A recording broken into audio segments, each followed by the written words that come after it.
সাত কলেজের শিক্ষার্থীদের সঙ্গে ঢাকা বিশ্ববিদ্যালয়ের শিক্ষার্থীদের সংঘাতের দায় নিয়ে ঢাকা বিশ্ববিদ্যালয় প্রশাসনকে ক্ষমা প্রার্থনা এবং প্রো ভিসি মামুন আহমেদের পদত্যাগ সহ বেশ কয়েকটি দাবি জানিয়েছে সাত কলেজের শিক্ষার্থীরা।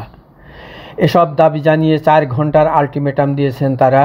বিকেল 4টার মধ্যে দাবি মানা না হলে কঠোর কর্মসূচি ঘোষণা করার কথা জানিয়েছেন শিক্ষার্থীরা। সোমবার দুপুর 12টায় ঢাকা কলেজ প্রাঙ্গণে ঢাকা বিশ্ববিদ্যালয়ের শিক্ষার্থীদের সঙ্গে সংঘর্ষের ঘটনার পর ঢাকা অবরোধ কর্মসূচি এবং নিজেদের অবস্থান নিয়ে ব্রিফ করেন সাত কলেজের শিক্ষার্থীরা। সংবাদ সম্মেলনে লিখিত বক্তব্য দাবিগুলো তুলে ধরা হয়। দাবিগুলো হলো, দায় নিয়ে ঢাকা বিশ্ববিদ্যালয় প্রশাসনকে ক্ষমা প্রার্থনা করতে হবে এবং প্রো ভিসি মামুন আহমেদকে পদত্যাগ করতে হবে।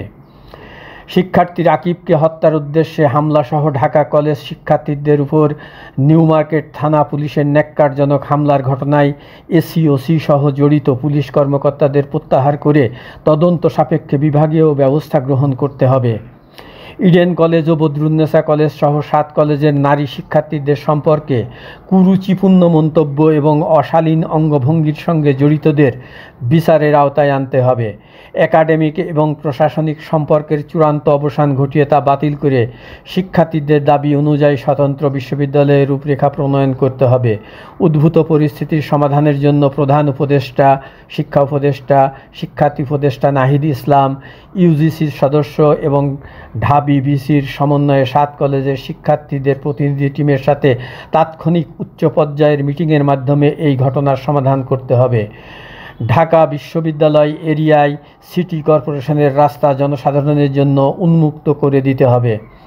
সংবাদ সম্মেলনে ঢাকা কলেজের শিক্ষার্থী সজীব উদ্দিন বলেন, জনদুর্ভোগের কথা চিন্তা করে গেল রাতের কর্মসূচি পালন না করা হয়নি। পরবর্তী কর্মসূচি কী হবে সেটা পরেই জানানো হবে। ইডেন কলেজের শিক্ষার্থী সুমাইয়া আক্তার বলেন, বিশ্ববিদ্যালয়ের অনেকেই এই আন্দোলনকে প্রশ্নবিদ্ধ করতে চেয়েছে। আমরা তাদের বিচার চাই। দৈনিক বর্তমান, দেশ বাংলা, ঢাকা।